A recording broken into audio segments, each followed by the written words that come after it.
ዛሬ በልዩ ፕሮግራም ወደ እናንተ መጥተናል።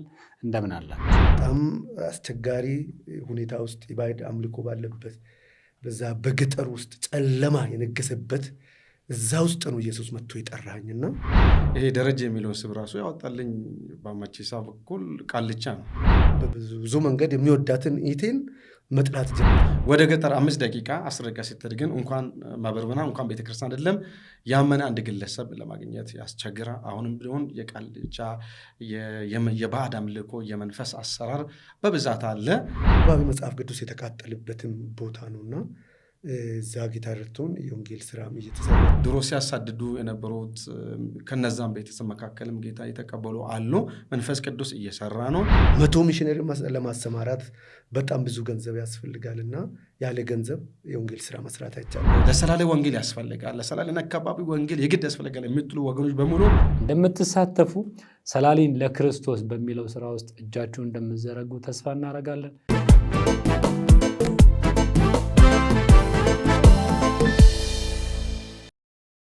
የእግዚአብሔር ሰላምና ጸጋ በያላችሁበት ሁሉ ይብዛላችሁ። እኔ ገመቹ ሱመታ እባላለሁ። እንግዲህ ዛሬ በልዩ ፕሮግራም ወደ እናንተ መጥተናል። እንደምን አላችሁ? ዛሬ እንግዲህ ወደ እናንተ የመጣ ነው የእግዚአብሔርን ስራ ልንሰራ፣ በዛም ደግሞ እግዚአብሔር እየሰራ ያለውን ስራ ልንነጋገር፣ ልናወራ፣ ልንመሰክርላችሁ ቀርበናል። እዚህ መድረክ ላይ ብዙ ሰዎች ይመጣሉ። ስለተለያዩ ጉዳዮች እናነሳለን። እግዚአብሔር ስለሰራው ስራ፣ ስለሚሰራው ስራ፣ ወደፊት ስላለው እቅድ፣ በህይወታችን ላይ በቤተ ክርስቲያን ላይ ስላለው ነገር እንወያያለን። እንደ አጋጣሚ ሆኖ በብዛት ሰዎች የሚያውቁኝ እኔ የምሰራው በአፋን ኦሮሞ ነው። ዛሬ ግን እግዚአብሔር ሌላ እድል ሰጥቶን ደግሞ በአማርኛ በዚህ ቻናል ለምትከታተሉን ሰዎች የሆነ መልእክት ለማስተላለፍ መጥተናል። እኔ ራሴን አስተዋውቂያቸዋለሁ። የሚዲያ ባለሙያ ነኝ። ከኔ ጋር ደግሞ የተከበሩ የእግዚአብሔርን ቤት የሚያገለግሉ ለእግዚአብሔር ቤት ራሳቸውን ጊዜያቸውን የሰጡ ሰዎች አሉ። እነሱን በማስተዋወቅ እጀምራለሁ። እርሱን ልተዋወቅ እስቲ። ማን ልበል? እሺ፣ ቄስ ሙሉ በዳኔ አብድ እባላለሁ። ከፊቼ ሰላሌ መካነ ኢየሱስ ማህበረ ምዕመናን የዛ አገልጋይ ነኝ። መሪ ቄስ ነኝ። እግዚአብሔር ይመስገን። እርሶንስ ማን ልበል? ቄስ ደረጀ ተሾመ ባለም ይባላለሁ። ከሰላሌ ነው የመጣሁት። የፊቼ ሰላሌ መካነ ኢየሱስ ማህበረ ምዕመናን የሽማግሌዎች ሰብሳቢ ነኝ። እንዲሁም ደግሞ የሰላሌና አካባቢ ሰበካ አስተባባሪ ነኝ። በጣም ደስ ይላል። እንግዲህ ድምጻችሁ ጎርነን ከፍ ብሎ እንደ ቄሶች ተሰምቶ ሲነገር ዛሬ እንግዲህ ከቄሶች ጋር ነኝ። ቄሶች እንግዲህ በእግዚአብሔር ቤተክርስቲያን የሚያገለግሉ ኃላፊነት ያለባቸውን ህዝቡን የሚመሩ ሰዎች ናቸው። እኔ የምለው ሰላሌ አካባቢ ትንሽ የፕሮቴስታንት ሃይማኖት ሲነሳ ብዙ ነገር ነው የሚነሳው፣ ብዙ ነገር ይባላል። በዛ አካባቢ ተወልዶ አድጎ ቄስ መሆን፣ አገልጋይ ለመሆን መፈለግ እንዴት ነው? ቀላል ነው ወይስ ከበድ ይላል? እስቲ እንዴት ነው ቄስ ለመሆን የወሰኑት ለማለት ነው? እውነት ነው። እዛ አካባቢ ሰላሌ አካባቢ አይደለም አገልጋይ መሆን፣ አማኙ ነው መቀጠል ራሱ እግዚአብሔር ሲረዳ፣ እግዚአብሔር ጸጋ ሲበዛልኝ ነው። ምክንያቱም ብዙ ነገር፣ ብዙ ቻሌንጅ፣ ብዙ ተግዳሮት፣ ብዙ ፈተና አለ እና እኔም እግዚአብሔር ፍቃዱና ሀሳቡ ሆኖ ነው እንጂ በቀላሉ አይደለም ወደዚህ አገልግሎት መጣሁትና ባደግኩት ጌታን ባገኘሁት ቸርች ልጆኝ እዛውም እየተማርኩ እዛውም እያገለገልኩ በቅርበት የነበሩ አገልጋዮች ከፊት የነበሩ አገልጋዮችን አይ ነበርና በጣም ብዙ ቻሌንጅ፣ ብዙ ለቅሶ፣ ብዙ ፈተና ውስጥ ነበሩና የእነሱን ህይወት ሳይ አገልጋይ ለመሆን በፍጹም ማሰብ ራሱ አልፈልግም ነበር። እንግዲህ 3 ዓመትም ከእግዚአብሔር ጋርም በጣም ስከራከር ይሄን ነገር አላደርግም ብዬ እየሰራሁት ማገልገል ነው የሚፈልገው እና 3 ዓመት ሙሉ ጥሪ ቤተክርስቲያን ጥሪ ስታደርግ እግዚአብሔር ተደጋጋሚ ጊዜ ሲናገረኝም 3 ዓመት ሙሉ በጣም ከእግዚአብሔር ጋር ስታገል ነበር። መጨረሻ እግዚአብሔር ወዶና ፈቅዶ ያ ልቤ ስከራከር የነበረ ልቤ ነው የተሸነፈውና ወደዚህ ጥሪ መጣሁት ማለት ነው። እና አገልጋይ መሆን በጣም ቻሌንጅ ነው፣ በጣም ፈታኝ ነው። ግን እግዚአብሔር ፍቃዱና ሀሳብ ሲሆን ግን ነገሩ ደግሞ ደስ ይላል። ቻሌንጅም ብኖር ፈተናም ብኖር በጣም ውስጥ የሚያርፍና ደስ የሚለኝ አሁን እግዚአብሔር ወደ ጠራኝ ቦታ ዘጋ ሲሆን ነው። ብዙ በጣም የሚያስጨንቅ ብዙ ውጣ ውረድ አለ። ግን ውስጤ በጣም ደስተኛ ነኝ። በሚያውነው በማልፈው መንገድ የእግዚአብሔርን እጅ እያየው ስለሆነ በጣም ደስ ይለኛል አገልጋይ በመሆኔ ማለት ነው። እግዚአብሔር ይመስገን። ወደ ቄሱ ከመሄዴ በፊት እስቲ ጌታን ያገኙበትን አጋጣሚ ንገሩኝ። ጌታን ያገኘሁት ሰላሌ ገጠር ውስጥ ድሬ ዶዩ የሚባለው ቀበሌ ዶዩ የምትባለው ጎጥ ነው እኔ ተወልጄ ያደግኩት። 1991 ነው ወደ ጌታ የመጣሁት። ወደ ጌታ የመጣሁበት እህቴ ናት። እህቴ እዚህ አዲስ አበባ ነው አክስቴ ጋር ስትኖር ነበር። እሷን ያማት ነበርና መጨረሻ ላይ ጌታን ተቀበለች። ጌታን እንዳገኘች ወደ እኛ መታ በጣም ትመሰክር ነበር። እህቴ ማለት ነው። እዛ አካባቢ እንዲህ እምነት አይታወቅም በፍጹም። እህቴ ወደ ቤታችን ስትመጣ ጎረቤቶችን ሁሉ በጣም ወንጌል ትመሰክራለች፣ ትጸልያለች። እሷ እንደዛ ስታደርግ በጣም ጠላት ነበር። በጣም እንከራከራለን። በጣም በብዙ መንገድ የሚወዳትን እህቴን መጥላት ጀመርኩ ማለት ነው። እና ከእሷ ጋር ማውራትም ራሱ አልፈልግም ነበር። እና መጨረሻ ያመኛል። ሲያመኝም በጣም አንተ ጌታ ኢየሱስን ክርስቶስን ካልተቀበልክ ትሞታለህ ነው የምትለኝ። የምትሄድበት ጠንቋይ ቤት የምንሄድ ነበር ለመዳን። ባዕድ አምልኮ አለና እኛ አካባቢ ቤተሰቦቻችን እንደዛ ነገር ነው እና ወደዛም እንሄድ ነበር። ወደ ሕክምናም ሲሄድ መፍትሄው አልነበረም። መጨረሻ ላይ እሷ እንዳለችው አንድ ቀን በጣም በኃይለኛ አመመኝ ማለት ነው። እንግዲህ ድንገት እሷ መጥቷ ደግሞ ቤት ነው ያለችው። በጣም ህመሙ በረታብኝ። ከዛ ለመሞት ተዘረርኩ ማለት ነው እና እየተጣጣርኩ እያለ አሁንም አለች መጨረሻው ደቂቃ ክርስቶስ ኢየሱስን ብታምን ትድናለህ፣ አለዛ ትሞታለህ፣ ጸልይልሃለሁ፣ እመን ትለኝ ነበር። እና መናገር አልችልም። እኔ እየተጣጣርኩ ነው ነፍሴ ልትወጣ።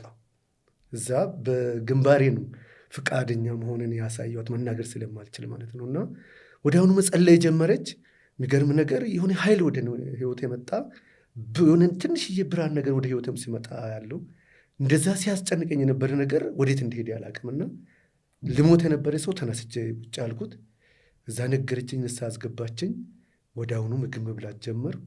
ከዛን ቀን ጀምሮ ወዲያውኑ ምንድነው ከውስጥ የምለኝ የነበረ እነሱ የሚያመልኩት አምላክ እውነተኛ አምላክ ነው። ከውስጥ ነው የምልህ እውነተኛ አምላክ ነው።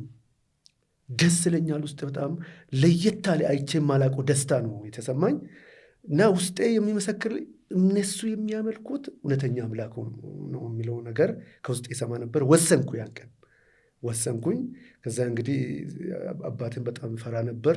ለ1 ዓመት ተኩል በድብቅ ነው ፊቼ አዲስ ከተማ ነው የምትባለው ያኔ አሁን እኛ እያገለገልን ያለንበት ቤተክርስቲያናችን እዛ ሲሄድ ነበር።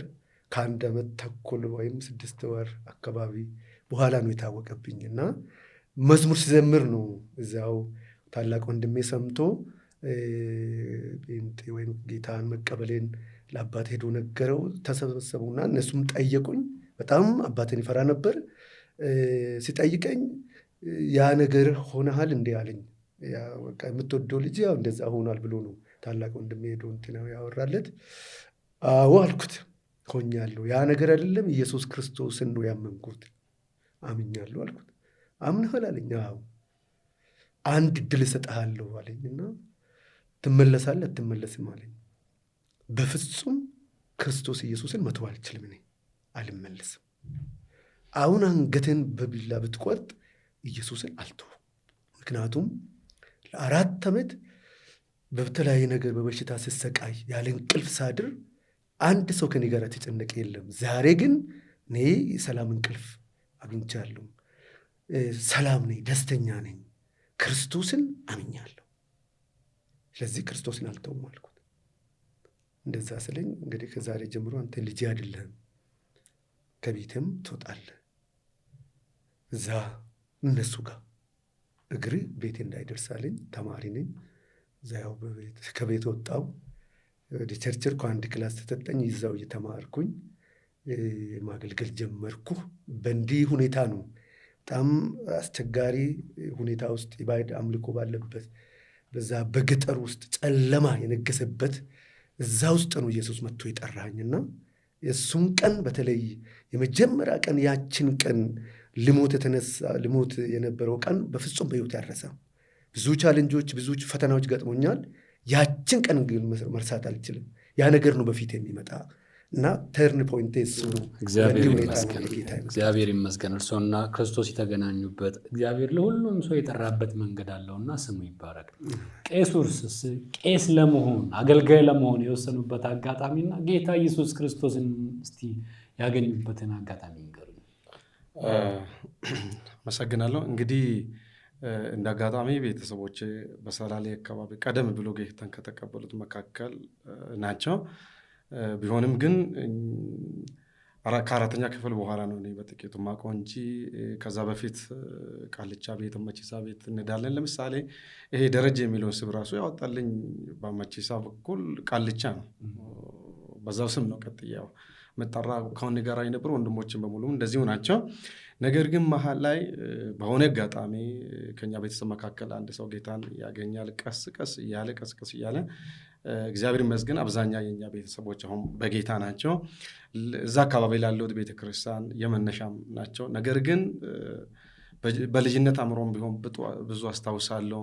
ብዙ ዋጋ ከፍለዋል፣ ተገለዋል፣ ከማህበራዊ ኑሮ ተገለዋል። ከነሱ ጋር አንበላም፣ ከነሱ ጋር አንጠጣም፣ ከነሱ ጋር አንሰራም። ያን ብቻ አይደለም፣ ዘመዶቻችን እንኳን ሲሞቱ ሄድን ውስጥ ገብተን መቀበር አንችልም፣ ከውጭ እንመለሳለን፣ እናንተ ተመለሱ አይነት እንባላለን። በትምህርት ቤትም ተማሪዎችም ጭምር ሳይቀሩ ያገሉናል። ያ ተጽዕኖ አለ። ቢሆንም ግን ብርቱዎች ነበሩ፣ ይጸልያሉ፣ ለእምነታቸው ዋጋ ይከፍላሉ። ከነሱ ጽናትን ተምረናል። በዛው እየዘመርን ማገልገል ጀመር። በኋላ እንግዲህ ወደ አገልግሎት ከመጠራታችን በፊት ራሱ እንደ አገልጋይ ነው፣ ልክ እንደ ሙሉ ጊዜ እንደሰጠው ሰው ነው የምናገለግለው። ወደ መጨረሻ አካባቢ ጥሪ ይደረግ እንጂ እንደተጠራ ሰው ነው እንጎበኛለን። ጥቂት ምዕመናን ስለነበሩ እንደ አንድ ቄስ እንደ አንድ ደሞዝ ተከፋይም ጭምር ስናገለግል ነበረ። ቅናቱ ነበረ። በዛ ውስጥ ደግሞ እግዚአብሔር ይናገረን ነበረ። ለዚህ ለአገልግሎት እንደሚፈልገኝ ይናገረኝ ነበረ። እየተማርኩ አገለግላለሁ። በኋላ ቤተክርስቲያን እግዚአብሔር ይናገራል። ቤተክርስቲያን ግን አልጠራችኝም። ወደ ስራ ዓለም ወጣሁ። በመምህርነት ተቀጥሬ 1 ዓመት ሰርቻለሁ። ከዛ በኋላ ቤተክርስቲያንም ይህንን ጥሪ ተረድታ ስራዬን ለቅቄ ሙሉ ጊዜ ሰጥቼ እንዲያገለግል እድል ስትሰጠኝ እኔም ከእግዚአብሔር ጋር ተስማማው፣ ማገልገል ጀመርኩ። እንግዲህ ስፍራዬ ስለሆነ በሰላሌ ምድር በጥሩ ሁኔታ እያገለገልኩ እገኛለሁ። እግዚአብሔር የተናገረው ነገር ነው የሆነ። ምንም ሰምቼ ጥሪውን ተቀበልኩ። እግዚአብሔር ይመስገን። እንግዲህ በቤተሰብም በተለያየ አጋጣሚ ሰዎች እግዚአብሔርን አውቀው ከዛ በኋላ ደግሞ ዛሬ ላይ በተለይ በዚህ ዘመን ሰው በብዙ መንገድ እግዚአብሔር ጠርቶት አገልጋይ መሆን የሚፈልግ አለ። ሌላው ደግሞ የማይፈልግም አለ፣ ሁኔታውን ቻሌንጁን ፈርቶ። እናንተ በመጣችሁበት በሰላሌ አካባቢ ደግሞ ትንሽ ቻሌንጁ ሰፋ ይላል፣ ከበድ ይላል እና እስቲ ወደዛ እንመለሳለን። ከዛ በፊት እስቲ ሰላሌ ሲባል፣ ፍቼ ሲባል፣ ሰሜን ሸዋ ሲባል ሰዎች አእምሮ ውስጥ የሚመጣው ብዙ ነገር አለ። እስቲ ስለዛ አካባቢ የተፈጥሮ ሁኔታ ደግሞ ይንገሩኝ። ምን አይነት ህይወት ነው እዛ የሚኖረው? ህዝቡ በምንድን ነው የሚኖረው? ምንድን ነው የሚሰራው? እንግዲህ ሰላሌ የሚለው ልዩ ስሙ የሚታወቅበት ሰላሌ ነው። ነገር ግን ሰሜን ሸዋ በመባል ይጠራል። ሰሜን ሸዋ አማራ ክልልም ሰሜን ሸዋ አለ፣ ኦሮሚያ ክልልም ሰሜን ሸዋ አለ። ይሄ የኦሮሚያ ክልል ሰሜን ሸዋ ሰላሌ በመባል በልዩ ስሙ ይታወቃል። እንግዲህ ይሄ ሰላሌ የሚባለው ከዚህ ከአዲስ አበባ በዚህ በኮቶቤ መስመርም ጭምር አልፎ ሰንዳፋን፣ ሸኖን፣ አለልቱን በደብረ ብርሃን መልሶ አብቹኛ ወይ መንዲደን፣ ጅዳን ይዞ እስከ አባይ የህዳሴ ድልድይ እስካለበት ድረስ በዚህ በደራ እስከ ወሎ ድረስ ይሄዳልና ነገር ግን የሰሜን ሸዋ ደግሞ የሰላሌ ዋና የዞኑ ከተማ ፊቼ ነች። ፊቼ ከአዲስ አበባ በ114 ኪሎ ሜትር ላይ ትገኛለች። እንግዲህ ሰላሌ ወደ 16 ወረዳዎች አሉት። እንግዲህ ምንድነው በዋናነት ደጋም ወይነ ደጋም ቆላም አለ በብዛትም ባይሆን፣ ነገር ግን እንደ አየሩ ሁኔታ የተለያየ ይዘራል። ነገር ግን አንድ ጊዜ ነው የሚሰራ እንጂ በመስኖ የሚሰራ ብዙ ስራ የለም። ይልቁን በከብት እርባታ በጣም ይታወቃል። ሰላሌ የወተት ሀገር ነው። እንግዲህ ኢቭን መላ አዲስ አበባ ማለት ይቻላል ሸገርም ሁሉ ጨምሮ ከሰላሌ ተጭኖ የሚመጣ ወተት ነው ህብረተሰቡን የሚያገለግለው። እንደዛም ቢሆን ግን የወተት ዋጋ ከውሃ በታች ነው። እንግዲህ ከእያንዳንዱ በሰላሌ እያንዳንዱ ቤት ስገባ ወተት ያጣ ቅቤ ያጣ አታገኝም። ነገር ግን አሁን ደግሞ እያንዳንዱ መንግስት ሰራተኛም ጭምር በተጨማሪ ይህንን ስራ ይሰራል፣ በዛ ይታወቃል። ቢሆንም በጤፍም በስንዴም እንደዚሁም ደግሞ በገብስ በጣም የሚታወቅ አገር ነው። አየሩ በጣም ጥሩ አየር ነው። ቀዝቃዛም አየርም ቢሆን ውሃው ጥሩ ነው። ምንም ለበሽታ የሚያጋለጥ ነገር የለም። ነገር ግን ብዙ ተጽዕኖ ያለበት አገር ነው። በብዙ ነገር የተባረከች ምድር ናት። በስንዴው፣ በጤፉ፣ እንደገና ደግሞ በከብት እርባታው፣ አሁን እንዳሉት በላም በጣም በወተት ምርት በጣም የታወቀች አካባቢ ናት እና ሰዎች ምናልባት ፍቼ ሲባል ሰላሌ ሲባል ቀለል አድርገው ሊያስቡ ይችላሉ። አዲስ አበባን ሸገርን ያካለለ ምርት ማለት በጣም ትልቅ ነው። በጣም ትልቅ ነው እና ርብቅም አይደለችም። ከአዲስ አበባ 114 ማለት በጣም ቅርብ ነው እና ሌላው ደግሞ ፍቼ ሰላሌ የሚታወቅበት ሌላ ጉዳይ አለ፣ ጀግንነት። ቄሱ ደግሞ እስቲ ስለሱ ያንሱና ወደ ተነሳንበት ጉዳይ ደግሞ እንመለሳለን። ያው እንግዲህ ታሪክም እንደሚያወራው ሰላሌ በጀግንነት ይታወቃል። ለምሳሌ ጀነራል ታደሰ ብሩ በትምህርት ጉዳይ የከፈለው ዋጋ ቀላል አይደለም። ኦሮሞ የተባለውን መማር እንዳለበት የከፈለበት ወሳኝ መስዋዕትነት ቀላል አይደለም እና አንዱ በሱ ይታወቃል። አበበች ጎበና የምትባለው እናት የክብር ዶክተሬት የወሰደችበት የድሃ ልጆችን እንደ ልጆቿ በማሳደግ በማስተማር ያደረገችው ነገር በጣም ምሳሌ የሚሆን የሚያስተምር ለትውልድ የሚተላለፍ ነገር ነው ስትከፍል የኖረውና እሳቸውም ከዛ ከሰላሌ ምድር ናቸውና በሩጫ ደግሞ ፈርቀዳጅ የሆነው አበባ ብቅላ ከሰላሌ ምድር ነው። ከሰላሌ ምድር ነውና ኢትዮጵያ ለዓለም ያስተዋወቀ ማለት ነው። እነ ሀገሪቱ ሁሉ እነ ሙሉአሰኑም የከፈሉት ዋጋ ቀላል አይደለም። ብዙዎች አሉ እኛ የምናውቀው የተወሰኑ ነገር ነው እንጂ በጀግንነት በጣም ፈረስ ጉግስም የሰላሌ ይታወቃል። በጣም ፈረስም ከየትኛውም ሀገር በጣም እንትን የሚል ወደ ከሰላሌ ነው። በተለይ ጅዳ የሚባለው በዚህ ይታወቃል። ከዛ ይሸጣል። ትልቅ የፈረስ ገበያ አለና በጉግስ እንኳን የሚታወቅ በጀግንነት የሚታወቅ በመልካምነት በሶሻል ላይፍም በጣም የሚታወቅ ሀገር ነውና ሰላሌ ጀግንነቱ እንደ ኢትዮጵያ የሚታወቅ ነው። ያ በጣም ይታወቃል። እንግዲህ እውነቱን ለመናገር ይህንን ሳንጠቅስ ማለፍ አንችልም። አይደለም ወንዶቹ፣ ሴቶቹ ራሱ በጀግንነት ይጠቀሳሉ። ብዙ ስም አላቸው፣ ብዙ ነገር ይባላል። አሁንም ሀገራቸውን የሚወዱ የሚያገለግሉ በተለያየ ቦታ በዓለም ደረጃ በፌዴራል ደረጃ በክልል ብዙ ኃላፊነት ላይ ያሉ የሰላሌ ሰዎች አሉ፣ የፍቼ አካባቢ ሰዎች አሉ እና በያላችሁበት ሰላም ለእናንተ ይሆን እንላችኋለን። ከዛ ውጭ እንግዲህ እኔ ዛሬ ማንሳት የምፈልገው በዛ አካባቢ ስላለው የወንጌል ስራ እንድታወሩ። ምንድን ነው የሚመስለው? ቤተክርስቲያን እዛ አካባቢ ምን ትመስላለች? እስቲ አጠር አድርጋችሁ የነበረውን ሁኔታ አሁንም ያለበትን ሁኔታ ንገሩን እስቲ።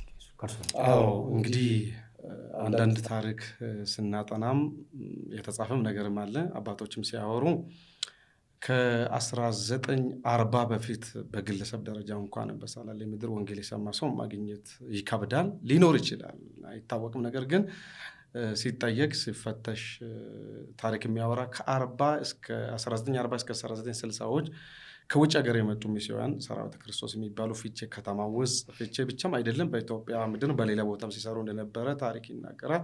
ነገር ግን ተቀምጦ ከሰሩበት መካከል አንዱ ፊቼ ነው። እንግዲህ በዛን ጊዜ እያስተማሩ ከኦርቶዶክስ ቤተክርስቲያን ጋራም እየሰሩ አንዳንድ የነሱ ተማሪዎች ወንጌልም ያስተምሩ ስለነበሩ ያ ወንጌል ሰምቶ ልባቸው ለዛ ወንጌል ምላሽ ሰጥተዋል። ነገር ግን የሚያዙበት ቤተክርስቲያን የለም። እንኳን ቤተክርስቲያን ሌላ ከነሱ ጋር ሆኖ የሚጸልይ ሰው ስላልነበረ በተለይ ሁለት ሰዎች ይጠቀሳሉ። ቀደምት ወንጌል የሰሙት አቶ ኃይሌ የሚባሉትና አቶ ደበሌ የሚባሉ፣ በኋላ ግን ቤተክርስቲያን ውስጥ ወንጌላዊና ቄስ ሆነው አገልግሎ ያለፉት ሰዎች ናቸው። ዛሬ በሕይወት የሉም። አቶ ኃይሌ የሚባለው ከሰላሌ ወንጌል እንደሰማ ወጣ። ከተጽዕኖ አንጻር ምንም ስለማይታወቅ ወጣ። ወደ ቦረና ሄዶ በኋላ ሚሽነሪ ሆኖ ቦረና አካባቢ ወንጌል እንዳደረሰ በኋላ ወደ አዋሳ ተመልሶ የአዋሳ መካነ ኢየሱስ ቤተክርስቲያን ውስጥ ቄስ ሆኖ ሲያገለግሉ ነበሩ። ከሰላሌ የመጀመሪያ ሰው ናቸው። እሳቸው በሕይወት የሉም። ዛሬ የእሱ ልጆች አባታችን የጀመረው ወንጌል እንሰራለን የሚለውን ፊታቸው ወደ ሳሌ መልሷል። አቶ ደበሌ በኋላ ወንጌላዊ የሆነው እሱም ወንጌል ሰምቶ ምን ማድረግ ስላልቻለ ከእነሱ ጋራ በኢትዮጵያ ምድር አንዳንድ ቦታ እየሄደ ይሰራ ነበረ። በኋላ እነሱ ከሀገር ሲወጡ ወደ ፊቼ ገብቶ ጋዜጣ ሸጠው ነበረ፣ ሎተሪ ሸጠው ነበረ። ከዛ ጋር ያይዞ መጽሐፍ ቅዱስ የሸጠው ነበረ። ሰው መጽሐፍ ቅዱስ እየገዛ እንዲጠቀም ያድርጉ ነበር። አሁን በዛን ጊዜ መጽሐፍ ቅዱስ ይሸጣል። ዛሬ ግን የመጽሐፍ ቅዱስ የሚሸጥበት ዝማሬ በከተማ አንድም ቦታም የለም። እንኳን እሳቸው በዚህ ያገለግሉ ነበር። በኋላ ግን ሰማናዎቹ አካባቢ ነው እንግዲህ ሌላ ሰው ሲመጣ ከነሱ ጋር ተገናኝቶ እንደገና ወደ ጌታ ተመልሶ ማገልገል የጀመሩ። ነገር ግን እንደ ጥሩ ሁኔታ የሚነሳ እንደ ታሪክ የሚነሳ ስልሳዎቹ ውስጥ ነው። ስልሳዎቹ ውስጥ በሁለት አቅጣጫ ወደ ሰላሌ ምድር ወንጌል እንደመጣ ማየት ይቻላል። አንደኛ በዚህ በምዕራብ ሸዋ በግንደበረት በኩል አቡነ ግንደበረት በሚባለው በኩል ሞጎርን አቋርጦ ወደ ወረ ጃርሶ መጣ። እንግዲህ አቶ አበራ ጌርጊሶ የሚባሉት በዛ አካባቢ የመጀመሪያም ሰው ናቸው። በእሳቸው በኩል መጣ። ሌላኛ በዚህ በመቱ በኩል ነው። እንግዲህ የሰላሌ ተወላጅ የሆኑ አሁን ቄስ የሆኑ በሕይወትም አሉ። ትልቅ አባት ናቸው። የሰላሌ አባት ናቸው። ቄስ ግርማ ይባላሉ። ቄስ ግርማ ቄስ ከመሆናቸውን በፊት የኃይለ ሥላሴ ፖሊስ ነበሩ። በኃይለ ሥላሴ ፖሊስ ሆኖ ኢሉባቦር መቱ ከተማ ተመደቡ። እንደ አጋጣሚ የጌታችን ኢየሱስ ክርስቶስ የልደት ቀን የመቱ ቤተል መካነ ኢየሱስ ወጣቶች ከሰዓት ላይ በድራማ በኩል ያሳዩ ነበርና ማስታወቂያ ሰምቶ ለምን አላይም ብሎ ገቡ። ያንን ድራማ አይቶ ልባቸው ተነካ። በዛን ዕለት ነው ጌታን የተቀበሉት። 1 ዓመት እዛ ከነሱ ጋር ሆኖ ተማሩ፣ አስታጠቁ። በኋላ አንድ ነገር በልባቸው ገባ። እኔ የሰማሁት ይህን ወንጌል ለሀገሬ ማሰማት አለብኝ ብሎ አንደኛ ቅያሬ እንዲሰጣቸው ጠየቁ።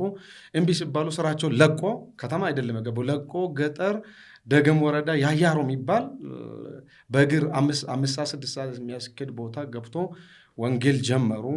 እዛ ቤተሰቦቻቸው መካከል መመስከር ጀመሩ። እንግዲህ በጣም የሚገርም ነገር በዛን ጊዜ ቤተክርስቲያን ሰብ ስላልነበረ በወር 1 ጊዜ ይመጡና እዚህ እንጦጦ መካነ ኢየሱስ ያመልኩ ነበር።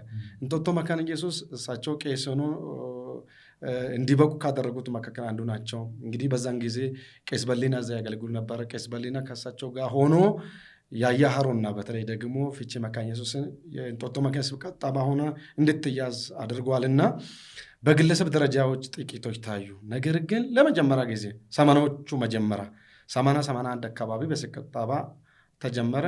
1982 አካባቢ 4 ቤተክርስቲያን ብቻ ነው ማህበራምን ብቻ ነበሩ። በተለያየ ወረዳ ነው። በወረ ጃርሶ ውስጥ 1 ቤተክርስቲያን በዴሳ የምትባል፣ በኩዩ ወረዳ ደግሞ ጎሴ የምትባል ማህበራን፣ በደገሞ ወረዳ ደግሞ ያያሮ የምትባል እና እንዲሁም ደግሞ ፊቼ ከተማ ውስጥ ፊቼ መካነ ኢየሱስ የምትባል። ፊቼ መካነ ኢየሱስ በፊቼ ለሁሉም እናት ናት እና እኛም ከዛ ነው የወጣ ነው። እንግዲህ እነዚህ 4ቱ ማህበራን ለመጀመሪያ ጊዜ እንግዲህ ሰባካ ሲኮን የሆነ ህግ አለው አይደለም። ከህግ ውጭ 4 ማህበራን ሆኖ የሰላሌና አካባቢ ሰባካን ለመጀመሪያ ጊዜ አቋቋሙ። እንግዲህ 1982 ነው ሰላሌ ሰባካ የተቋቋሙ። እስከ ደቡብ ማርቆስ ጭምር አማራ ክልልም ይሰራል። በዛ ነው ወንጌል ወደዛ ይገባ። ዛሬ ግን የተለያዩ የቤተ እምነቶች ይገኛሉ። በገጠር በከተማም ቢሆን አልፎ አልፎ አለ። ቢሆንም ግን በጣም አሁንም ቢሆን አንዳንድ ወረዳ ከአንድ ቤተክርስቲያን ውጭ አታገኝም። አንዳንድ ቦታ ደግሞ ከተማ ላይ አንድ ቤተክርስቲያን 30 እና 50 የሚሆን ቁጥር ብቻ ያለው ሰው ታገኛለ። ወደ ገጠር 5 ደቂቃ 10 ደቂቃ ስትሄድ ግን እንኳን ማህበርና እንኳን ቤተክርስቲያን አይደለም ያመነ አንድ ግለሰብ ለማግኘት ያስቸግራ። አሁንም ቢሆን የቃልቻ የባዕድ አምልኮ የመንፈስ አሰራር በብዛት አለ። ለዛ ህዝብ ደግሞ ወንጌል ያስፈልጋል እምነት አለን። እግዚአብሔር ይባርኮት። በደንብ ነው ያብራሩትና ከመጀመሪያው ካለበት አሁንስ በከተማይቱ ምን አይነት ቸርቾች አሉ? ለምሳሌ እርስዎ የመካነ ኢየሱስ ቄስ ኖት። ከመካነ ኢየሱስ ውጭ የት ቤተክርስቲያን አለች? ምን ያህል ምዕመናን አሉ? ስለሱ ማብራሪያ ይሆናል። እንግዲህ ፊቼ ከተማ ውስጥ ካየን ወደ 10 የሚሆኑ ወንጌል አማኞች አሉ። ህብረትም አለን ከተማው ላይ ማለት ነው እና አልፎ አልፎ ወረዳ ላይም አሉ። አንድ 3 ቸርቾች፣ አንዳንድ ጋር ደግሞ 1 ብቻ ለምሳሌ አሁን ደብረጽጌ ላይ አንድ መካነ ኢየሱስ አንዳንዱ ሰሙ ገና እየጀመሩ ያሉ አሉ። ከተማ ላይ አሉ፣ አንድም ሁለትም ሶስትም ቢሆን ግን ፊቼ ላይ 10 ቢሆኑም ራሱ የተወሰነ ነው ማለት ማህበረ ምዕመናን የህዝብ ቁጥር ትንሽ ነው በጣም። እንደ ሰላሌ እንደ አጠቃላይ ከ2% አያልፍም። ፐርሰንት ስናስቀምጥ ማለት ፕሮቴስታንት በገጠርም በከተማም ያለው 2% አይሞላም። 2% ከመቶ ሰው 2 ሰው አይሞላም። የለም እና ከባድ ነው፣ ገና ነው። ያው የሰላሌ ተወላጅ ደግሞ ገና አልተነካም። እንደው ከሌላ ቦታ የመጡት በስራ ምክንያት በትምህርት ተማሪዎች እንዲህ ነው ቸርች ውስጥ ያለው ከተማ ላይ በተለይ ሰላሌ ፊቼ ሰላሌ ላይ ያለው እንዲህ ነው እንጂ ተወላጁ ገና አሁን ነው ወደ ጌታ እየመጣ ያለውና ወንጌል አልተሰራም። ምክንያቱም በጣም በዚህ በ21 ሴንቸር እንኳን በጣም ሰው የህይወት ዋጋ የሚያስከፍል ነው የወንጌል አገልግሎት። የሚሞቱ አሉ፣ የሚሰደዱ አሉ፣ ስፍራ የሚለቁ አሉና በነፃነት የማትጸልይበት መዝሙር የማትሰማበት አካባቢ ነው። አንድ መዝሙር ቤት አታገኝም። ፊቼ ከተማ ብትመጣ የዚሁም ከተማ ናት። አንድ መዝሙር የሚሰማ አንድ ቦታ የለም። አማኞች ከሌላ ቦታ ሲመጡ ክራይ ቤት ለማግኘት እንኳን በጣም ቻሌንጅ ነው። አግኝቴ ስትገባም መዝሙር መክፈት አትችልም፣ መጸለይ አትችልም። ታፍኔ ነው፣ ቀፍን ያለ ነገር ነውና እንዲህ ነው ተጽዕኖ ያለውና በጣም ዋጋ ያስከፍላል ያለው ነገር። እንግዲህ በጣም ከባድ ሁኔታ፣ ፈታኝ ሁኔታ እንዳለ እየነገራችሁኝ ነው። ነገር ግን ደግሞ እኔ መጠየቅ የምፈልገው በብዙ ጊዜ የወንጌል ስርጭት የሚሰሩ ሰዎች፣ አገልጋዮች ወደዛ ይመጣሉ። ወደዛ ከተማ ኮንፈረንስ ይዘጋጃል። እውነት አስፈላጊው ስራ አልተሰራም ነው ወይስ ጎሉን አልመታም ነው? አይ አስፈላጊ ነገር አልተሰራ ማለት አይቻልም። ተጽዕኖውና ጥላቻ በጣም ከባድ ነው። ይሄ ሁሉም ቦታ ተጽዕኖ አለ፣ ስደቱ አለ። እዛ ግን ይለያል። አንደኛ ዝም ብሎ የሚዋጋኝ የመንፈስ አሰራር ሁሉ አለ። ሰላም የሚነሳ ሰው ተቀምጦ እንኳን እንዲቀመጥ እንኳን የማይመች ነው በመንፈስ ስታየው። ነገር ግን እንደዛም ደግሞ ሃይማኖቱ ራሱ ስለ ኢየሱስ ነው አይደለም የምናወራ። ነገር ግን በቃ ስለ ኢየሱስ ማወቅ የሚገባቸውም ጭምር ይናደዳሉ፣ ይጠላሉ።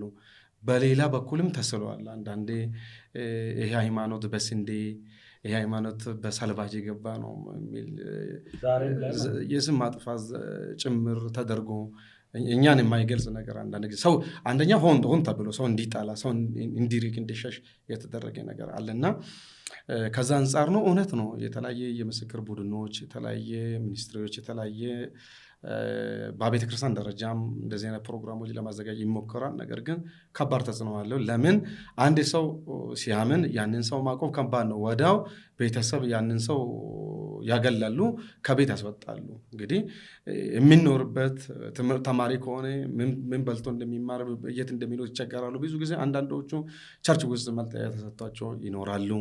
አንዳንዶቹ ደግሞ ቅዱሳን ጋር ተጠግተው ቤተሰብ እያላቸው ደህና ቤተሰብ ውስጥ ቢሆኑ በወንጌል ምክንያት ተማሪ እንኳን ይሰደዳሉ፣ ወጣቶች ይሰደዳሉ።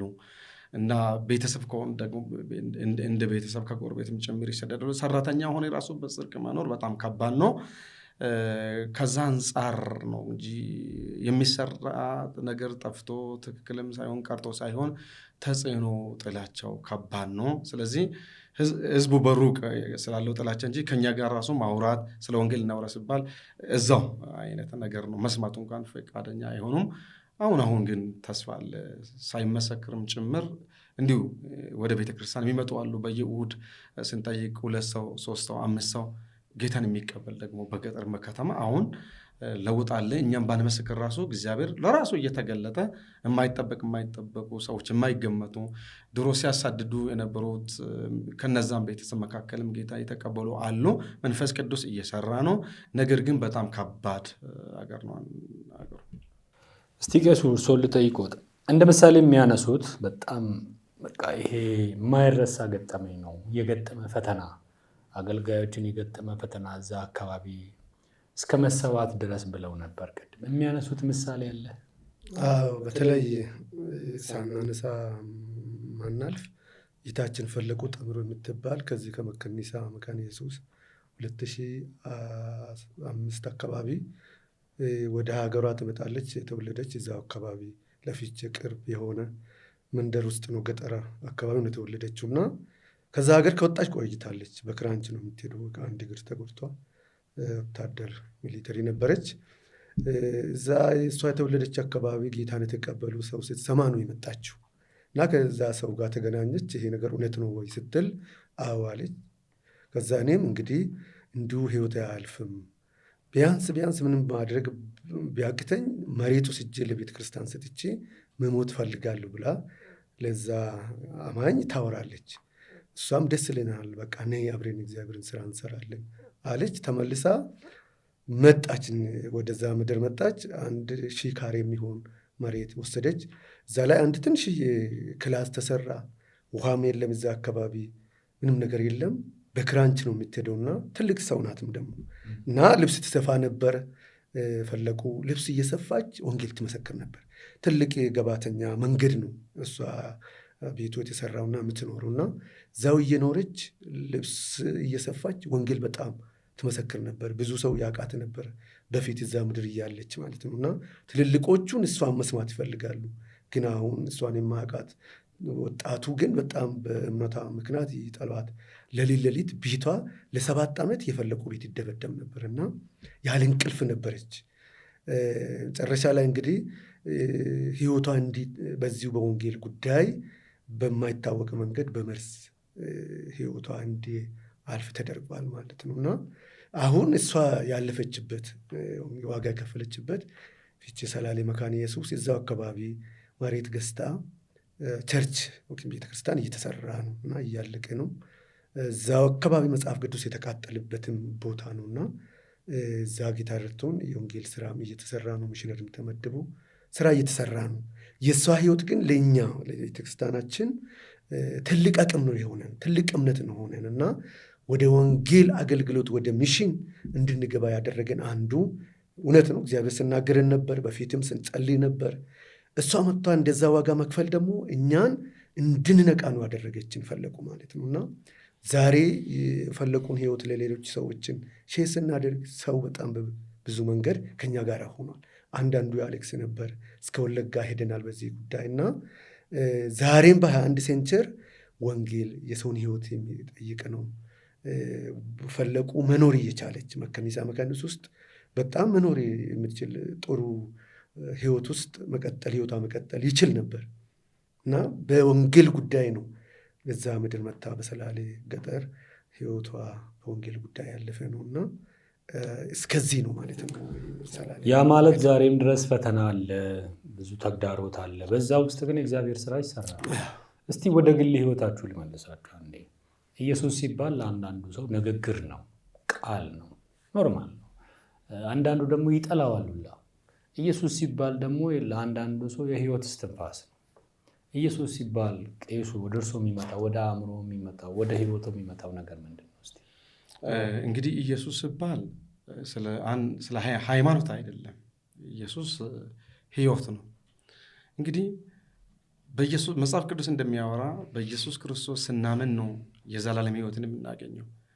ከኢየሱስ ውጭ የዘላለም ህይወትን ማግኘት አንችልም። አማራጭ የሌለው የግድ መወሰን፣ የግድ መቀበል፣ የግድ መከተል አለብን ጉዳይ ነው።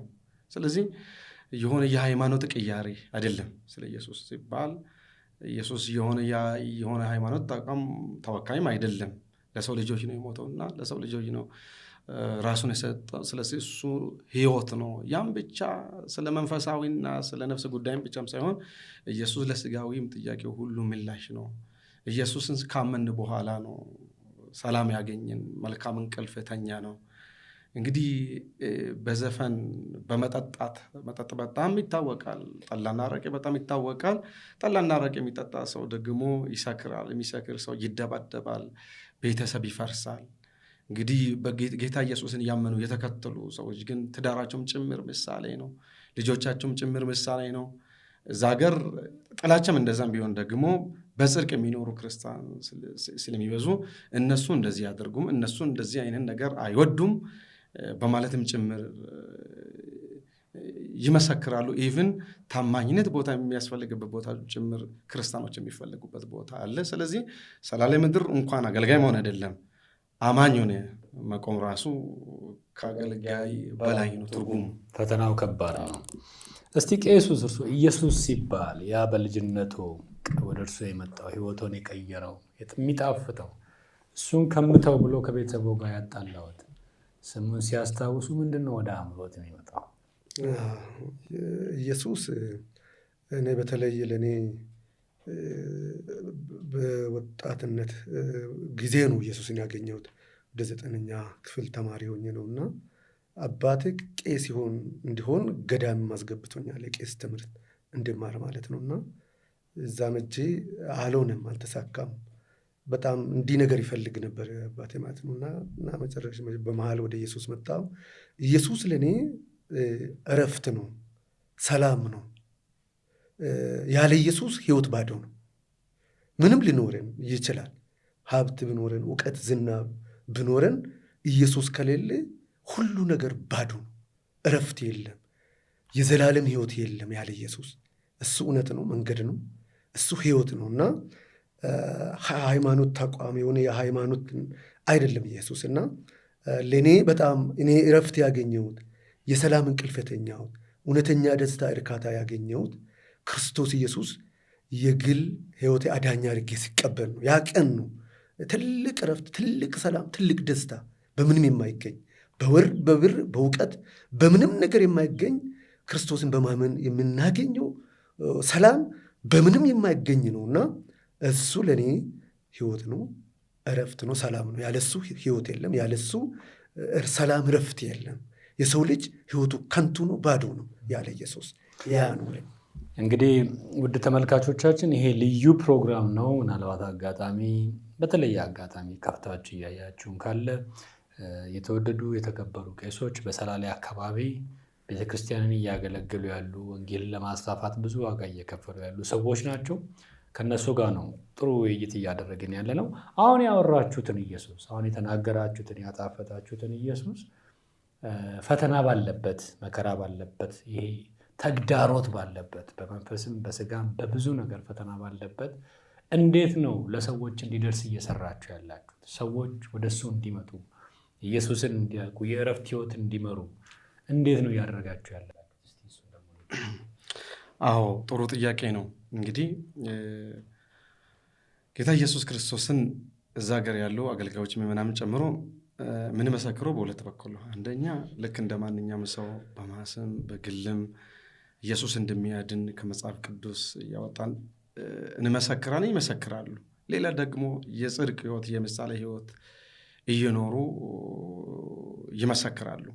እንግዲህ አሁን እኛ የምናገለግልባት ፊቼ ሰላሌ መምህራን ነው የምትባለው በ1990 መጨረሻው አካባቢ ነው ከፊቼ እናት መካነ ኢየሱስ የወጣችው።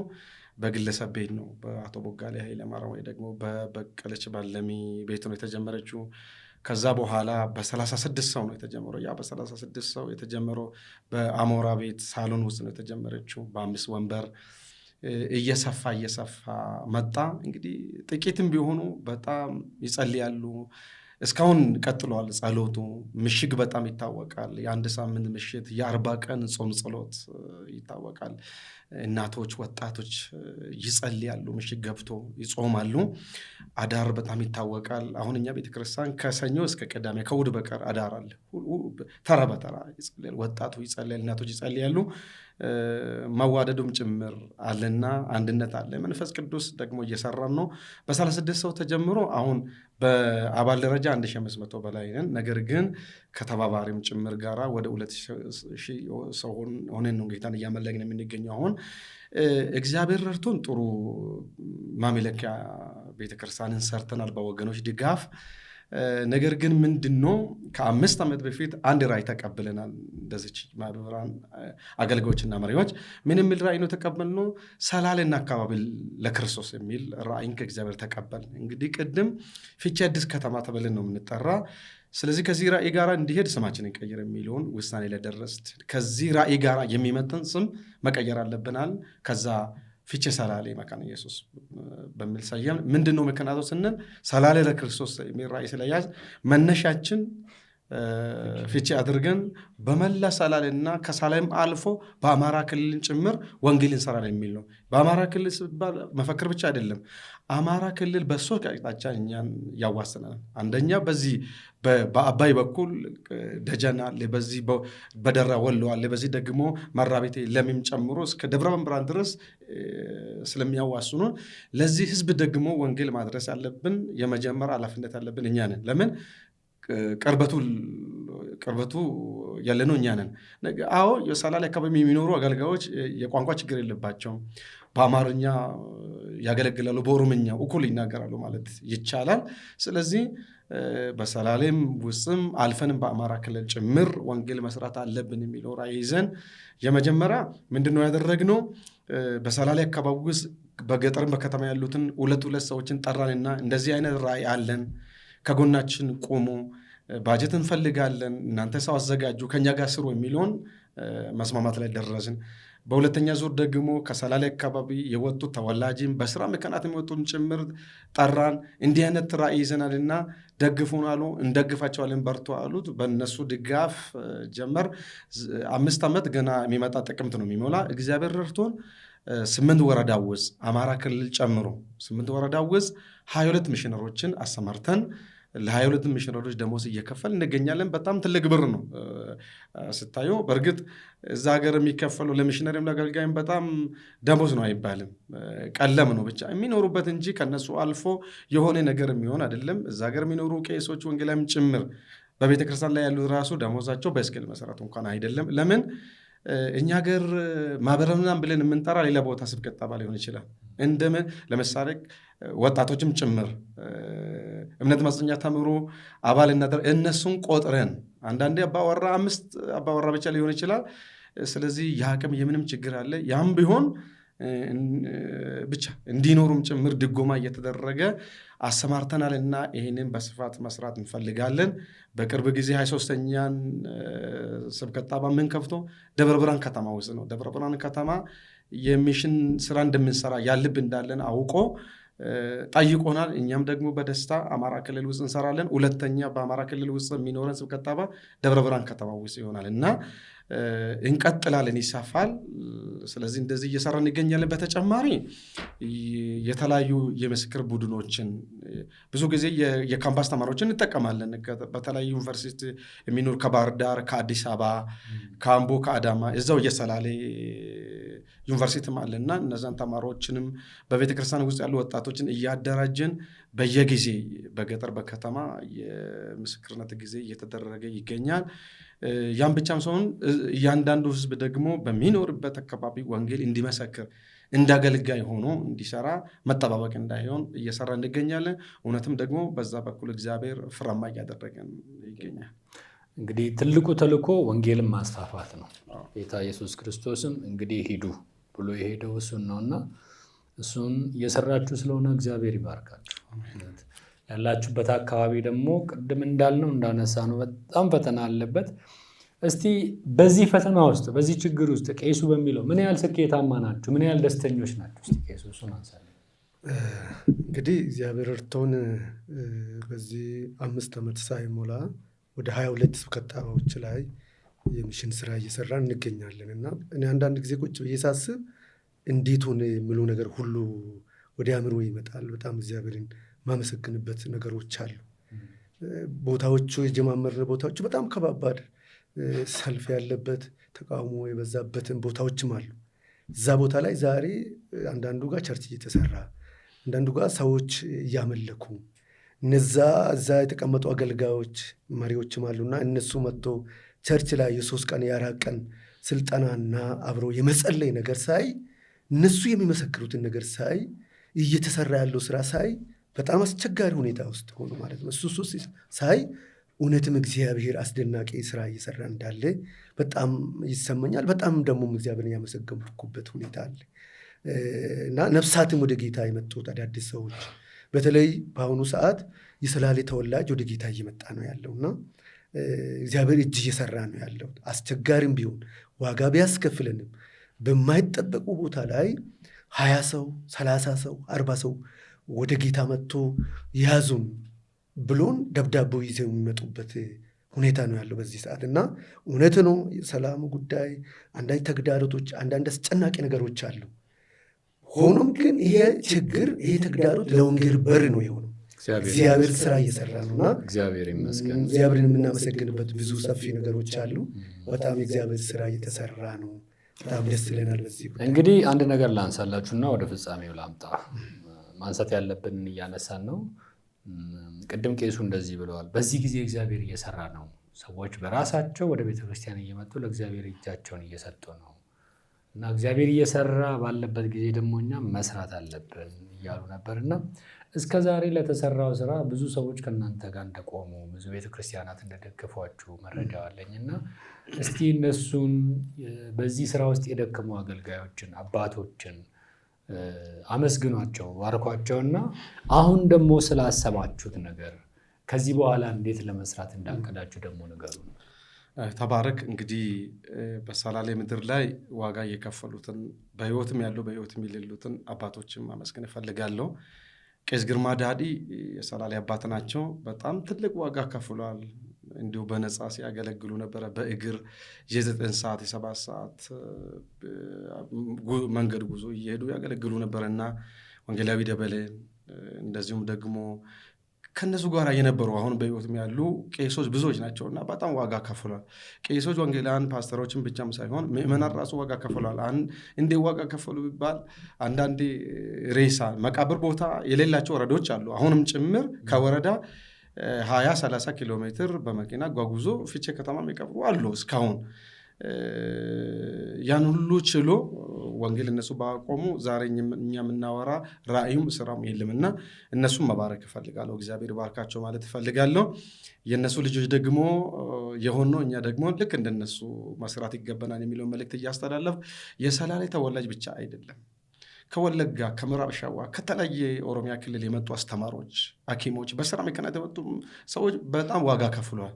እነሱ አገር እንዲህ አይነት ችግር አልነበረም። ነገር ግን የሌለ ነገር ውስጥ ገብቶ ከኛ ጋር ተሰልፎ ስራ ሰርተዋል። በተለይ ደግሞ ነቀምት አካባቢ ያለውን የነቀምትን ሰበካ ማመስገን መባረክ እፈልጋለሁ። ለምን ለሰላሌ ተሰልፈዋል። 3 ዓመት አካባቢ አብሮን ሰርተዋል። የራሳቸው አገልጋይ ልኮልን በጣም ተጠቅመናል። 13 መብራመን የሚሆኑ ደግፎናል። እንደዚሁም ደግሞ ኢሉባቦር አካባቢ ኢሉባቦር ሲኖዶስን በጣም አመስገን እንፈልጋለን። ከሲኖዶስ አመራሮች ጀምሮ ከፕሬዝዳንቱ ጨምሮ መቱ ከተማ ውስጥ ያሉ ቤተክርስቲያናትን መብራናትን ማመስገን እንፈልጋለን። የእነሱን ቄሶች የእነሱን አገልጋዮች ኢቨን በቡድን ሆኖ ብዙ ሆኖ 10 ምናምን ሆኖ መጥቶ ጎብኙንትናል 2-3 ያ ብቻ አይደለም። አገልጋይ እያስተማሩልን ነው። እዛ ደግፎን ለምን የባጀት ችግር አለብንና፣ ነገር ግን እግዚአብሔር ሰው አስነሳለን አገልጋዮችን የሚያስተምሩ። እንደዚሁም ደግሞ 2 ሚሽነሪ ደሞዝ የሚከፍሉልን እነሱ ናቸው። እዚህ ከተማም ውስጥ አሉ። ቦሌ መካነ ኢየሱስን፣ አዲስ አበባ መካነ ኢየሱስን ሳናመሰገን እናልፍም። አዲስ አበባ መካነ ኢየሱስ ወደ 5-6 የሚሆኑ የእኛ መምህራንን በስብከት ጠባይ ይዞ አሳድጎ መምህራን ያደረጉ አዲስ አበባ መካነ ኢየሱስ ነው። አዲስ አበባ መካነ ኢየሱስ ትልቅ አሻራ አላቸው። እንጦጦች የመጀመሪያዎች ናቸው። አሁንም እንዲቀጥሉ እንፈልጋለን። ጀምሮ እንዲመለሱ አንፈልግም። አዲስ አበባ መካነ ኢየሱስና ቦሌዎች ቀጥለዋል። ሌሎችም እድል ያላቸውም ጭምር ከኛ ጋር እንዲቀጥሉ እንፈልጋለን። እንግዲህ ቅድም 22 ሚሽነሮች አሰማራት ስንል እንዴት ነው ያሰማራን የሚለውን ባነሳ ደስ ይለኛል። ምክንያቱም አንደኛ ባጀቱ ራሱ በጣም ይገርማል። አንዳንድ 50 የሚሆኑ ሰዎች 100 ብርና 200 ብር በወር ከአስራት ውጭ ይሰበስቡና ለአገልጋይ ደሞዝ ይከፍላሉ። በወር አንዴ የጌታ እራት ስንሰጥ በጌታ እራት ላይ ደግሞ ለየት ያለ መባ እንሰበስባለን። ትልቅ እስከዛ አድርገን ማለት ለወንጌል ዋጋ ከፈሉ የቀደሙ አባቶች ነፍሳቸውን ዋጋ ከፍሏል። እናንተ ደግሞ ምን አለ በ30ና በ40 ብር ቡናና ወተት የምትጠጡትን ተዉትና ዛሬ የ25 ብር ካርድን ተው፣ ቁርስ ምሳን ተው እያል እናነሳሳለን። ህዝባችንም ደግሞ ይሰምናል። ለወንጌል ሲባል ምንም ወደኋላ አይሉም።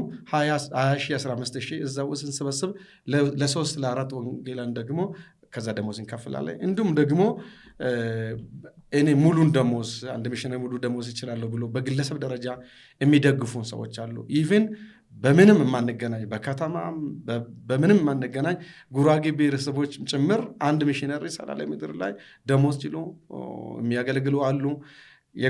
ከጉራጌ ማህበረሰብ ይወጡ ቅዱሳን ስለ ሰላሌ የሚገርም ነገር በየ4 ወር የ3 ቀን የ4 ቀን ምሽግ እየገቡ ይጸልዩልን። እንደዚህ አይነት ወገኖችም ጭምር እግዚአብሔር አሳልፎ ሰጥቶናል እና እነሱም መባረክ እፈልጋለሁ። ብዙዎች ተባብሮናልና ያም ብቻ አይደለም። እንግዲህ እዚህ ከተማ ውስጥ የሚኖሩ ደግሞ ሰላሌ ላይ መስራት አለብን ብሎ እየተንቀሳቀሱ ያሉ ወገኖች አሉ። እነሱንም መባረክ እፈልጋለሁ። ወደ መጨረሻ እንግዲህ ስም እያነሳን የምንባርካቸው ተጨማሪ ወገኖችም ይኖራሉ። እግዚአብሔር ይስጦት። እስቲ አሁን እሺ ይህን ስራ ቅድም 2% ብቻ ነው እዛ አካባቢ ወደ ወንጌል የመጣው የሰማ ሳይሆን ኢየሱስ ክርስቶስን አዳኝ አድርጎ የሚከተል በጣም ትንሽ ቁጥር ነው ብለዋል። እና ከዚህ በኋላ እንዴት ለመስራት ምን አይነት ስራ ለመስራት አስበዋል? እሱን ደግሞ ይንገሩ። እንግዲህ ከዚህ በኋላ እንዴት ነው የምንቀጥለው፣ ምን መስራት አለብን ብለን ያው እንግዲህ እግዚአብሔር በሰጠን ራእይ ሰላሌና አካባቢን ለክርስቶስ ለማድረግ ነው። የሚሽን ስራ ስንጀምርም ይህንን ራእይ ተንቀብልን ነው እና ይህን ደግሞ የእግዚአብሔርን እጅን ያየንበት ነው። እግዚአብሔር በብዙ ሲረዳን በብዙ ነገር እግዚአብሔር ከኛ ጋር ሰራ አይተነዋል። ቀጣው 5 ዓመት 22ቱን 100 ሚሽነሪ ማድረግ ነው የኛ እቅድ ማለት ነው እና ሚሽነሪ ብቻ አይደለም የምስክር ቡድንም የሚጸልዩ እንደዛ ሰራዊትን እያስነሳን ሌሎች ቸርቾችንም ስልጠና በመስጠት ልምድ ልውውጥ በማድረግ እነሱንም በማንቃት ሚሽነሪ እንዲልኩ በሰላሌ ውስጥ ያሉ የወንጌል አማኞችም ከኛ ጋር ሆኖ እንዲሰሩ ነው ሰላሌን ለአካባቢው ለክርስቶስ የምናደርገው እና ይሄ የሚሆነው እንግዲህ በስልጠና በውይይት አብሮ በመጸለይ ራእዩን አብሮ በመከፋፈል ነው እና ያን ስራ ለመስራት ነው። ንቅናቄ መፍጠር ሰራዊትን ማስነሳት ያስፈልጋል ሰላሌንና አካባቢውን ለክርስቶስ ለማድረግ። ለዚህ ደግሞ ምን ያስፈልጋል? ፋይናንስ ያስፈልጋል ማለት ነው እና ስልጠና ለማድረግ አገልጋዮችን ማሰልጠን፣ ውይይት ማድረግ፣ የወንጌል ምስክር ቡድኖችን ለማሰማራት በጣም ብዙ ባጀቶችን ያስፈልጋል እና 100 ሚሽነሪ ለማሰማራት በጣም ብዙ ገንዘብ ያስፈልጋል እና ያለ ገንዘብ የወንጌል ስራ መስራት አይቻልም። ይሄ ብቻ አይደለም። አንዳንዱ አሁን ስብከት ጣቢያዎች በቤት ኪራይ ውስጥ ነው። ፍቼ ከተማ ያሉት 2 ስብከት ጣቢያዎች ራሱ በሰው ግቢ በሰው ኪራይ ቤት ውስጥ ነው እያመለክን ያለ ነው። በጣም ድምፃችን ዝቅ አድርገን በጣም በብዙ ጥንቃቄ ማለት ነው እሱን ቦታ ማመቻቸት፣ አንዳንዱን መንግስት በመጠየቅ አንዳንዱ ደግሞ በግዢ ነው። የመቃብር ቦታ ራሱ አንዳንድ ቦታ በግዢ ካልሆነ በስተቀር ቻሌንጅ ነው እና እሱን ሁሉ በማመቻቸት በሰፊው ለመስራት ነው። እግዚአብሔር በረዳን መጠን ብንኖር ብንፈቅድ 5 ዓመት ወደፊት 100 ሚሽነሪን በማድረስ ሰላሌና አካባቢው ለክርስቶስ ማድረግ ጥረት እያደረግን እየጸለይንበት እንገኛለን። በጣም ጥሩ። ለዚህ ያዘጋጃችሁት ፕሮግራም አለ፣ መድረክ አለ፣ ሰዎች ሊሳተፉበት የሚችሉት ከእናንተ ጋር መስራት የሚፈልጉ ሰዎች የሚሳተፉበት ምን አይነት መድረክ አዘጋጅ? እንግዲህ ቄሱ ቅድም ብለዋል። 22ቱን 100 ሚሽነሪ ማድረስ ነው ዓላማችን፣ በሰላሌ ገጠሩና ከተማ አማራ ክልል ጨምረን። ሁለተኛ እነዚህ ሚሽነሮችን ማሰልጠን እንፈልጋለን። በሚስዮን ዙራ እንደዚሁም ደግሞ ቴዎሎጂ ምን ጭምር እንዲማሩ ማድረግ እንፈልጋለን።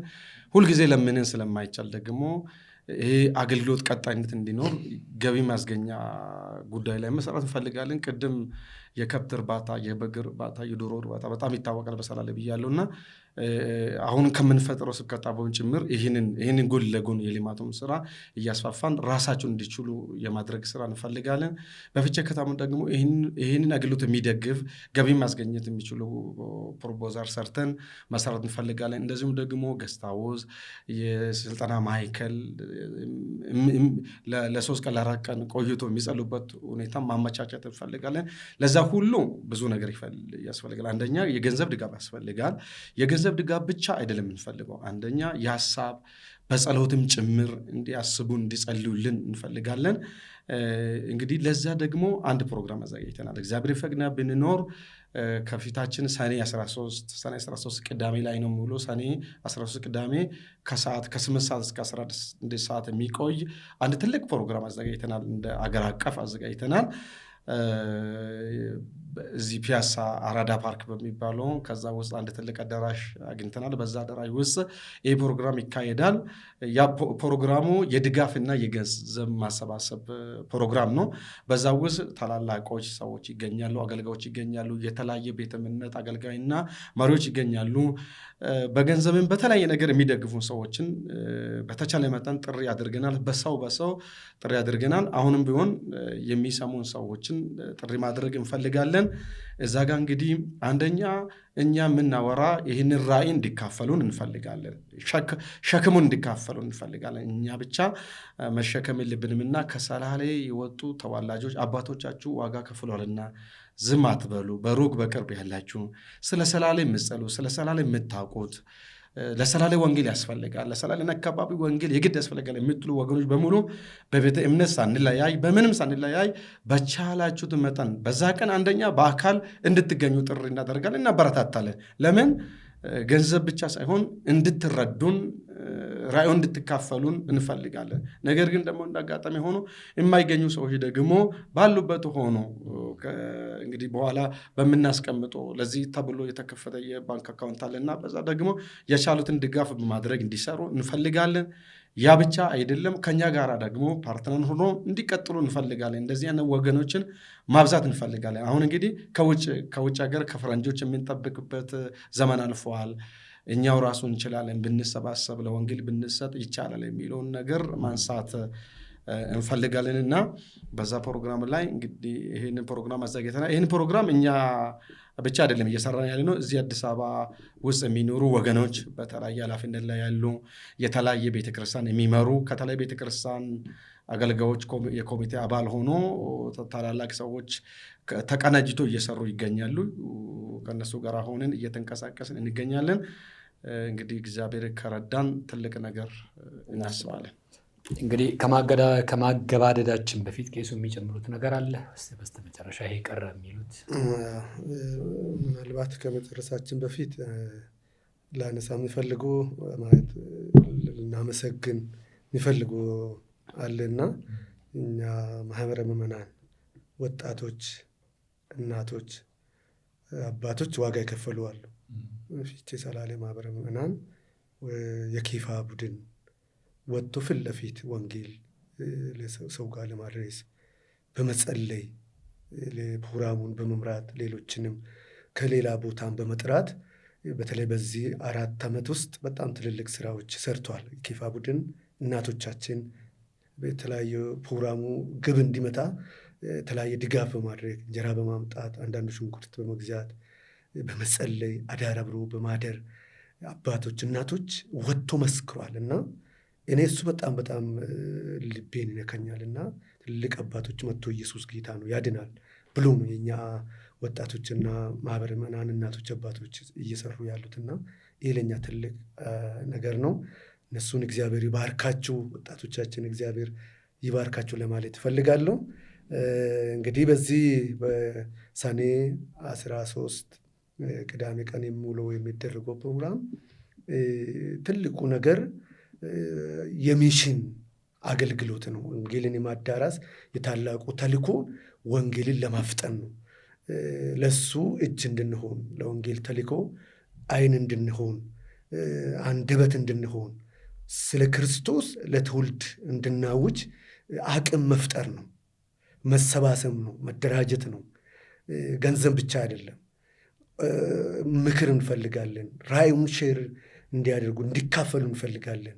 ሰው መጥቶ ብር ብቻ እንዲሰጠን አይደለም ማለት ነው። አንዳንዱ በጸሎት፣ አንዳንዱ በራሱ ባለው ሙያ፣ በእውቀት፣ በሚዲያ የተለያየ ነገር ነው። አሁን ይሄ ስራ በጣም ሰፊ ነው። ይሄ ስራ ሎጂስት ይፈልጋል። በጣም ሰፊ ነው የምንንቀሳቀስበት ማለት ነው እና ያን ነገር ማመቻቸት በእንዲህ ነገር የሚያግዘን ሰው ካለን እግዚአብሔር በሰጠው ነገር ማለት ነው። እግዚአብሔር በሰጠው ነገር በዚህ ፕሮግራም ላይ ተገኝቶ ከኛ ጋር እንዲሰሩ እድል መፍጠር ነው። እድል እየፈጠርን ነውና በቅርብ ሩቅ ሀገር ውጭም ሀገር ውስጥም ያሉት ወንድሞች ሴቶች ክርስቲያኖች ተገኝቶ ከኛ ጋር ኢየሱስ ሊመጣ ነውና ኢየሱስ በቅርብ ነው፣ በደጅ ነው ያለው። ቀኑ ሳይመሽ ቶሎ ቶሎ የእግዚአብሔርን ስራ ሰርተን እንድናልፍ አንድ ጠጠር ወርወረን እንድናልፍ ነው። እግዚአብሔር ይባርኮት። እንግዲህ ፕሮግራማችንን እንጨርሳለን። እዚህ ላይ ማንሳት ያለብንን አንስተናል። ሰላሌን እና አካባቢውን ለክርስቶስ ለኢየሱስ በሚል ፕሮግራም እንግዲህ የፊታችን ሰኔ 13 በአራዳ ፓርክ በአንዱ አዳራሽ ልዩ ፕሮግራም ነው የተዘጋጀው። በዚህ ፕሮግራም ላይ የአምልኮ ጊዜ አለ፣ የእግዚአብሔር ቃል ጊዜ አለ፣ ራእይን የማካፈል ጊዜ አለ። ስለ ሰላሌና አካባቢው ደግሞ ቄሶቹ በደንብ አብራርተዋል። የታወቀ ነገር ነው። ብዙ ማብራሪያ የሚፈልግ ነገር አይነት አይደለም። ኢየሱስ ክርስቶስ እዛ አካባቢ የስራ መስራት ይፈልጋል። ለዛ ደግሞ እኛን እጅ አይን አድርጎ ሊጠቀምብን ይፈልጋል። ስለዚህ ሁሉም ሰው የራሱን ድርሻ እንዲወጣ ማድረግ የሚችሉን እንዲያደርግ ጥሪ ቀርቧልና ሁላችሁም እንድትሳተፉ አደራ እንላችኋለን። ከዚያ በተጨማሪ ቄሶቹ አሁን ያሉት ለዚህ ተብሎ የታሰበ የባንክ አካውንት አለ። እሱን ስክሪኑ ላይ እናስቀምጥላችኋለን። እዛ ፕሮግራም ላይ መገኘት የማትችሉ ሰዎች እዚህ ፕሮግራም ላይ ተገኝቼ ይህን ነገር መካፈል አልችልም፣ ግን ደግሞ የእግዚአብሔርን ስራ ከእናንተ ጋር መስራት እፈልጋለሁ የሚል ሰው ደግሞ በባንክ አካውንቱ የቻለውን ማድረግ ይችላል።